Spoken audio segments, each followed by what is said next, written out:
Antum pernah dengar nama Prabu Siliwangi? Baik, Prabu Siliwangi bentang kekuasaannya di awal abad ke-14, di akhir abad ke-15. Itu beliau dari Banten sampai dengan ke awal Jawa, ujung Jawa. Kuasanya luar biasa, masih Hindu. Dan pemerintahannya, Masya Allah, ketika Islam masuk, itu nggak ada pertentangan, biasa aja. Ulama sudah ada, nyaman, tenang, biasa. Yang paling hebat, ketika sedang inspeksi, datang ke Karawang, daerah Karawang, ditemukan seorang perempuan, namanya Nyai Subang Larang, sedang membaca Al-Quran. Nyai Subang Larang itu diantara muridnya Syekh Qura. Syekh Qura itu nama aslinya Syekh Hasanuddin. Ketika pulang dari Mekah, maka disebut Ummul Qura, maka disebut Syekh Qura. Bikin pesantren beliau di Karawang, sampai sekarang masih ada pesantren Syekh Qura. Baik, diantara muridnya namanya Nyai Subang Larang, baca Al-Quran.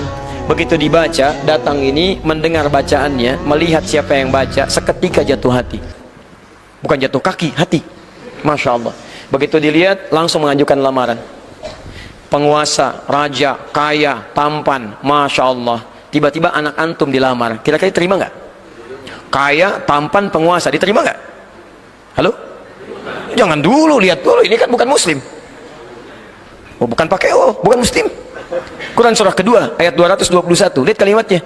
Wala tankihul musyrikati hatta yu'minna wala amatun mu'minatun khairum min musyrikati walau a'jabatkum. Jangan Anda menikahi perempuan-perempuan yang belum beriman. Orang Islam yang wajahnya biasa-biasa itu lebih bagus daripada menikah dengan non muslim tapi rupawan. Pilih mana? Pilih perempuan solehah tapi parasnya biasa, atau non muslim tapi cantiknya luar biasa. Pilih mana? Nggak ada pilihan yang ketiga, nggak usah maksa. Gak usah maksa, nggak ada pilihan ketiga. Quran tidak memberikan pilihan ketiga. Itu ujian iman. Selalu pasti, saya yakin pasti pilih yang ketiga. Kalau bisa Ustaz cantik dan beriman. Masya Allah, ya selalu begitu. Maka ini yang paling menarik. Yang paling menarik, dulu orang berislam itu kuat benar. Begitu datang, saya ingin melamar Anda. Apa kata beliau? Lihat, kalau orang sudah terbiasa melafadzkan lafaz Allah, lisannya berkata benar, maka akan kaku mengatakan yang buruk-buruk. Lisan yang selalu bersyahadat tidak akan pernah mengucapkan kalimat yang keluar dari syahadatnya. Kaku ya. Lisan yang selalu berkata benar, katanya baik, akan kesulitan mencari kosakata yang kotor. Antum kalau terbiasa berkata yang baik-baik, akan berkata yang kotor itu nggak akan bisa, Pak. Nyari kosakatanya susah. Sama dengan lisan yang selalu bersyahadat 9 kali dalam sehari. 9 kali paling minimal. Subuh sekali, zuhur 2 kali, asar 2 kali, maghrib 2 kali, isya 2 kali. Asyhadu an la ilaha illallah, asyhadu anna Muhammadar Rasulullah. Lisan orang bersyahadat mustahil bisa mengungkapkan dengan lisannya kalimat-kalimat yang mengurangi nilai syahadatnya. Tiba-tiba bisa mengatakan semua agama adalah sama, menuju pada Tuhan yang sama, cuma caranya beda-beda. Bagaimana bisa berkata begitu? Lisan orang beriman yang mengucapkan syahadat mustahil bisa keluar, susah. Mau menyebutkannya susah karena lisan ini selalu bersyahadat dalam kebaikan. Telunjuk yang menunjuk kepada Allah, asyhadu an la ilaha illallah, telunjuk tauhid, itu tidak akan pernah digunakan untuk bermaksiat. Mustahil telunjuk ini bisa digunakan pada pena untuk tanda tangan proyek yang bermasalah, tanda tangan yang bermaksiat, tanda tangan proyek yang tidak jelas. Mustahil, karena telunjuk ini selalu mengatakan asyhadu an la ilaha illallah, ilaha illallah, ilaha illallah. Orang yang mengatakan la ilaha menafikan Tuhan yang lain, menetapkan Allah, dan Allah itu bukan cuma nama Tuhan, ilahul ma'bud. Komitmen untuk menyembahnya. Menyembah itu taat aturan. Kata Allah, jangan mencuri. Wailul lil mutaffifin. Celaka, celaka, celaka orang yang mencuri. Celaka. As-sariqu was-sariqatu faqtu aydiyahuma. Daripada tangan dipakai mencuri, potong aja. Saya enggak ridho, kata Allah. Tiba-tiba telunjuk ini berbuat maksiat, mustahil. Kaki yang selalu melangkah pada kebaikan mustahil bisa melangkah pada yang buruk. Kalau kaki antum selalu digunakan pada yang baik-baik, masuk masjid, digunakan dengan cara yang baik, wa ibadur rahmanil ladzina yamshuna 'alal ardi hauna, jalannya tenang, tidak pernah angkuh, wala tamshi fil ardi maraha, enggak mungkin bermaksiat. Begitu antum bermaksiat, kaki kaku. Enggak percaya, pulang dari sini iseng-iseng pakai sendal orang. Iseng aja pakai. Begitu mau dipakai, itu kaki pasti akan kaku. Ini bukan punya saya. Tapi kalau antum enggak pernah gunakan pada yang baik, ini susah diaturnya. Begitu mau dipakai, itu bukan punya kamu, bukan. Punya kamu yang itu tuh lebih bagus lagi tuh, yang ini tinggalin ya. Nah ini sama. Maka lisannya karena sering dipakai dengan kebaikan, baca Quran, jadi ringan keluar kalimatnya. Anda harus masuk Islam dulu, katanya Subang Larang. Masuk Islam dulu, baru saya ikuti. Ringan, nggak ada apa-apa. Padahal di hadapannya seorang penguasa, tampan, punya kekuasaan. Tapi kalimat itu kalau sudah lekat dengan Allah, nggak ada nilainya yang lain. Allah. Maka apa yang dikatakan dari sini? Begitu keluar, ya saya masuk Islam. Tidak ada yang duga. Tidak juga. Masuk Islam, menikah dengan Nyai Subang Larang. Lahirlah kemudian 3 anak utama. Anak pertamanya disebut dengan Walang Sungsang. Ya. Mungkin lahirnya agak sedikit bermasalah ya. 1423. Yang kedua, lahir Rara Santang.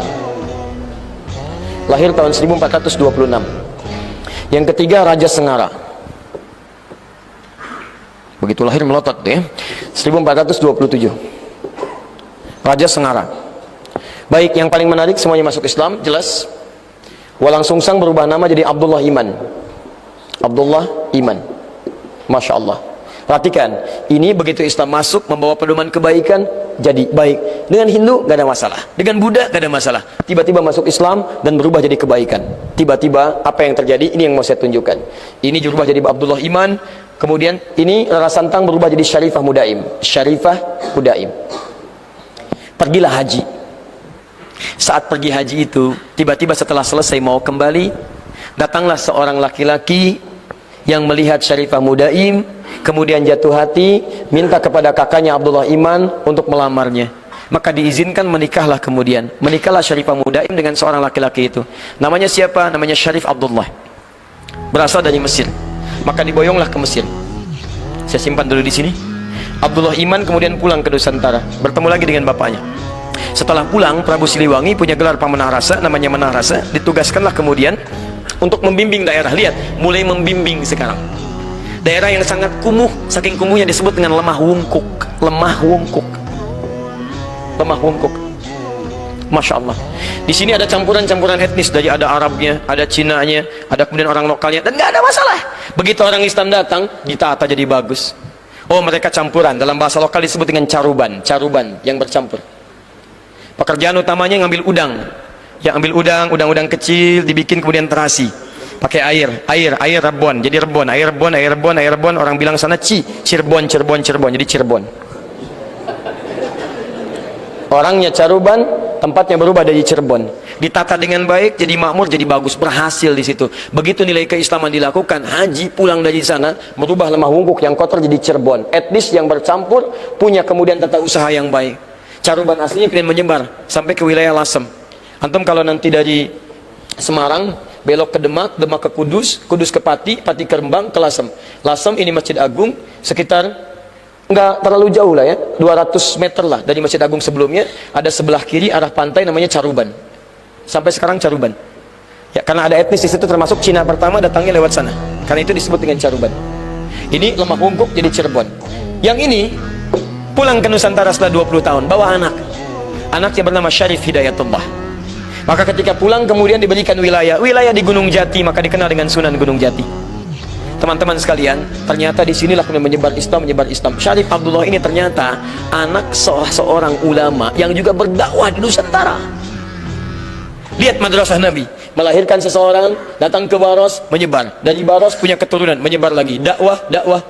Dari situ muncul kemudian peradaban, kehebatan, kemajuan. Apa yang terjadi di antara saudaranya ini? Syarif Abdullah punya anak namanya Syarif Hidayatullah, menguasai Gunung Jati. Syarif Abdullah ternyata adiknya dari seseorang yang bernama Maulana Ishaq. Maulana Ishaq itu, siapa dia? Itu adalah anaknya Ahmad Jumadil Kubra. Dari Maulana Ishaq itulah kemudian melahirkan Kiai Haji Ahmad Dahlan. Yuk saya turunkan. Kiai Haji Ahmad Dahlan nama asalnya Muhammad Darwish. Kemudian beliau belajar dengan saudaranya Muhammad Hashim bin Ash'ari, ya. Kemudian pertama kali belajar dengan Kiai Haji Saleh Darat di Semarang, kemudian berangkat ke Mekah, belajar dengan Kiai Ahmad Khatib Al-Minangkabawi, dengan Syekh At-Tarmasi belajar di sana, kembali lagi. Kemudian Muhammad Darwis berubah jadi Kiai Haji Ahmad Dahlan bin Kiai Haji Abu Bakar, ya kan? Bin Kiai Ilyas bin Kiai Sulaiman bin Kiai Murtado bin Demang Jurang Juru Kapindo bin Demang Jurang Juru Sapisan bin Kiai Gerbek bin Maulana Ishaq. Sama persis dengan beliau mendirikan Muhammadiyah kemudian tanggal 18 November 1912. Sama persis dengan nasabnya Kiai Haji Muhammad Hashim bin Ash'ari yang mendirikan Nahdlatul Ulama tanggal 31 Januari 1926. Beliau Kiai Haji Muhammad Hashim bin Ash'ari bin Abdul Wahid. Abdul Wahid nama aslinya bin Abdul Wahid bin Abdul Halim. Abdul Halim nama aslinya Pangeran Benawa, dikenal dengan Sultan Hadiwijaya. Bin Abdullah bin Abdul Fattah, dikenal dengan Joko Tingkir. Ya, kemudian bin Abdul Aziz bin Abdul Rahman bin Maulana Ishaq. Ya, Walid Raden Ainul Yakin. Siapa Maulana Ishaq itu? Anaknya Ahmad Jamalul Kubra. Siapa Ahmad Jamalul Kubra itu? Keturunan dari Ali Zainal Al-Kabir. Ali Zainal Al-Kabir anaknya Ali Zainal Abidin. Ali Zainal Abidin keturunan dari Al-Husain. Al-Husain adiknya Al-Hasan. Al-Hasan anaknya Ali bin Abi Thalib radhiyallahu ta'ala anhu. Ali bin Abi Thalib suaminya Fatimah Az-Zahra. Fatimah putri Muhammad sallallahu alaihi wasallam. Masih ada sampai sekarang. Kalau antum ingin tahu wilayah Ahmad Jamalul Kubra, antum ke Semarang. Dari Semarang ini, di sini suka ada aerob ini ya. Ini arah ke Demak. Sini ada flyover. Di sini makamnya, di sini Masjid Ahmad Jamalul Kubra. Warna masjidnya warna hijau, kubahnya warna emas. Di sini ada 3 gerai ATM, CMB Niaga, Mandiri dengan BNI. Sini. Ke sini arah ke Demak. Di sini ada Sultan Ageng Tirtayasa, sini ada rumah sakitnya. Di sini kemudian ada terminal. Ya. Masih ada. Dan buktinya ada semua. Ada semua. Jelas ya? Kokam belum ketemu, Kokam tenang ya. baru sama dia. Kokam belum ketemu. Nanti tahun 60-an baru ada Kokam ya. Baik, kita teruskan dulu sebentar. Sabar ya, insyaallah. Bismillah. Jadi intinya teman-teman sekalian, saya ingin turunkan ketika itu menyebar, Masya Allah, jadi kesultanan, sultan. Cuman secara singkat, ini kemudian diacak oleh Portugis. Diacak-acak. Habis. Mulai mundur.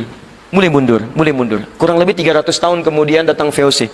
VOC itu sebenarnya bukan negara, cuman kongsi dagang pengusaha hitam, cuman di backup oleh, nah ini ya, satu kesatuan yang jadi pemerintahan yang juga zalim, di backup dengan tentara dan sebagainya, akhirnya menguasailah Nusantara itu, dikuasai Nusantara.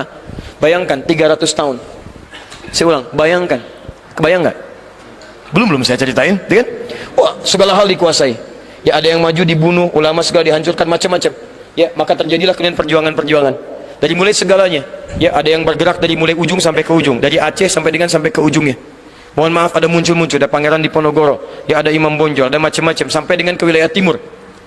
Di mata uang 1000 itu, yang dulu uang 1000, ada gambar siapa? Patimura. Siapa nama aslinya? Thomas? Bukan, nggak ada Thomas. Namanya Ahmad, bukan Thomas, Ahmad nama aslinya.